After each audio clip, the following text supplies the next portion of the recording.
जय हिंद दोस्तों, मेरा नाम है दीपक ध्रुवे। मेरा नाम आर्यन विश्वकर्मा। आज हम आईडी सीरीज का 12वां एपिसोड लेके आ चुके हैं। देरी न करते हुए हम इसे शुरुआत करते हैं।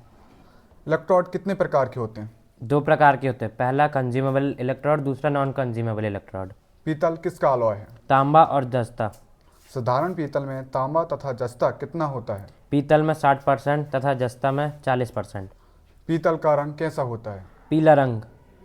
तांबे के वेल्डिंग में कौन सी फ्लेम का उपयोग किया जाता है? Neutral flame.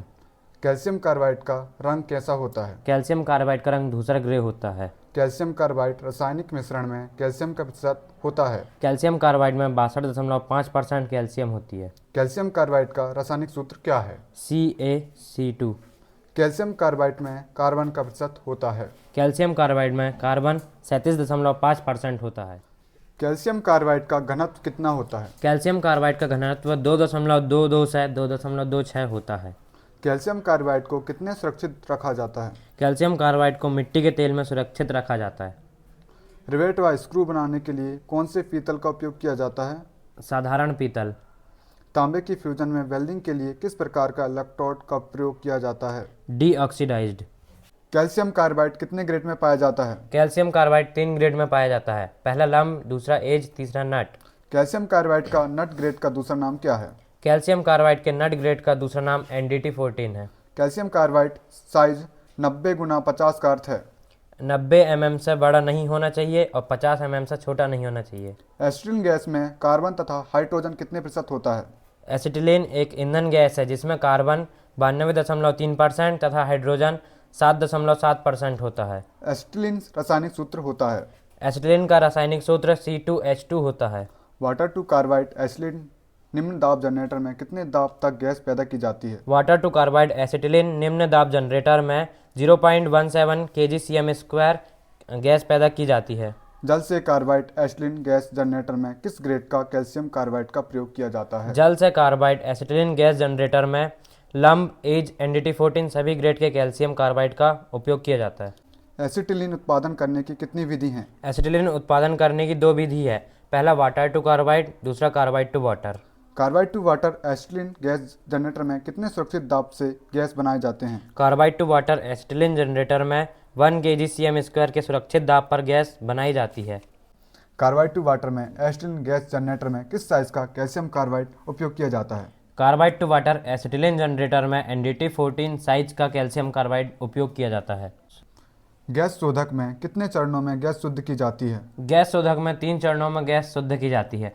पहले चरण में झामा पत्थर की सहायता से जलवाष्प शुद्ध की जाती है तथा दूसरे चरण में शोधक रसायन के माध्यम से गंधक अमोनिया फास्फोरेटेड हाइड्रोजन को साफ करते हैं तथा तीसरे चरण में स्टील वूल की सहायता से चूने की धूल को साफ किया जाता है।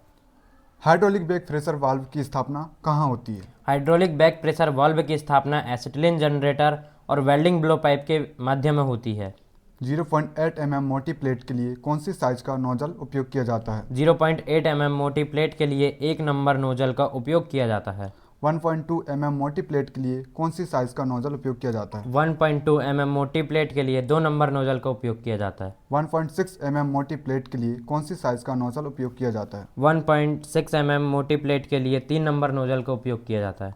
2.4 mm मोटी प्लेट के लिए कौन सी साइज का नोजल उपयोग किया जाता है? 2.4 mm मोटी प्लेट के लिए 5 नंबर नोजल का उपयोग किया जाता है। 3.0 mm मोटी प्लेट के लिए कौन सी साइज का नोजल उपयोग किया जाता है? 3.0 mm प्लेट के लिए 7 नंबर नोजल का उपयोग किया जाता है।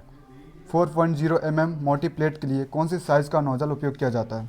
4.0 mm प्लेट के लिए 10 नंबर नोजल का उपयोग किया जाता है। 5.0 mm मोटी प्लेट के लिए कौन सी साइज का नोजल उपयोग किया जाता है? 5.0 mm मोटी प्लेट के लिए 13 नंबर नोजल का उपयोग किया जाता है। 6.0 mm मोटी प्लेट के लिए कौन सी नोजल का उपयोग किया जाता है? 6.0 mm मोटी प्लेट के लिए 18 नंबर नोजल का उपयोग किया जाता है। 8.0 mm मोटी प्लेट के लिए कौन सी नोजल का उपयोग किया जाता है? 8.0 mm मोटी प्लेटों के लिए 25 नंबर नोजल का उपयोग किया जाता है। 10.0 mm मोटी प्लेट के लिए कौन सी नोजल का उपयोग किया जाता है? 10.0 mm मोटी प्लेट के लिए 35 नंबर नोजल का उपयोग किया जाता है। 12.0 mm मोटी प्लेट के लिए कौन सी नोजल का उपयोग किया जाता है? 12.0 mm मोटी प्लेट के लिए 45 नंबर नोजल का उपयोग किया जाता है। 90.0 mm मोटी प्लेट के लिए कौन सी नोजल का उपयोग किया जाता है? 19.0 mm मोटी प्लेट के लिए 55 नंबर नोजल का उपयोग किया जाता है। 25 25.0 mm मोटी प्लेट के लिए कौन सी नोजल का उपयोग किया जाता है? 25.0 mm मोटी प्लेट के लिए 70 नंबर नोजल का उपयोग किया जाता है। 25.0 से अधिक मोटी प्लेट के लिए कौन सी नोजल का उपयोग किया जाता है? 25.0 से अधिक मोटी प्लेट के लिए 90 नंबर नोजल का उपयोग किया जाता है। टिन का गलनांक कितना होता है? टिन का गलनांक 232 डिग्री सेल्सियस होता है। लेड का गलनांक कितना होता है? लेड का गलनांक 343 डिग्री सेल्सियस होता है। जिंक का गलनांक कितना होता है? जिंक का गलनांक 419 डिग्री सेल्सियस होता है। एल्यूमिनियम का गलनांक कितना होता है? एल्यूमिनियम का गलनांक 621 डिग्री सेल्सियस से 659 डिग्री सेल्सियस तक होता है। कांसा का गलनांक कितना होता है? कांसे का गलनांक 822 डिग्री सेल्सियस से 915 डिग्री सेल्सियस तक होता है। पीतल का गलनांक कितना होता है? पीतल का गलनांक 926 डिग्री सेल्सियस से 982 डिग्री सेल्सियस तक होता है। सिल्वर का गलनांक कितना होता है? सिल्वर का गलनांक 960 डिग्री सेल्सियस होता है। तांबा का गलनांक कितना होता है? तांबे का गलनांक 1083 डिग्री होता है। ढलावा लोहा का गलनांक कितना होता है? ढलवे लोहे का गलनांक 1232 डिग्री सेल्सियस होता है। मोनल धातु का गलनांक कितना होता है? मोनल धातु का गलनांक 1300 डिग्री सेल्सियस होता है। उच्च कार्बन स्टील का गलनांक कितना होता है? उच्च कार्बन स्टील का गलनांक 1371 डिग्री सेल्सियस होता है। मध्य कार्बन स्टील का गलनांक कितना होता है? मध्य कार्बन स्टील का गलनांक 1426 डिग्री सेल्सियस होता है। स्टेनलेस स्टील का गलनांक कितना होता है? स्टेनलेस स्टील का गलनांक 1426 डिग्री सेल्सियस होता है। निकेल का गलनांक कितना होता है? निकेन का गलनांक 1449 डिग्री सेल्सियस होता है। निम्न कार्बन स्टील का गलनांक कितना होता है? निम्न कार्बन स्टील का गलनांक 1510 डिग्री सेल्सियस होता है।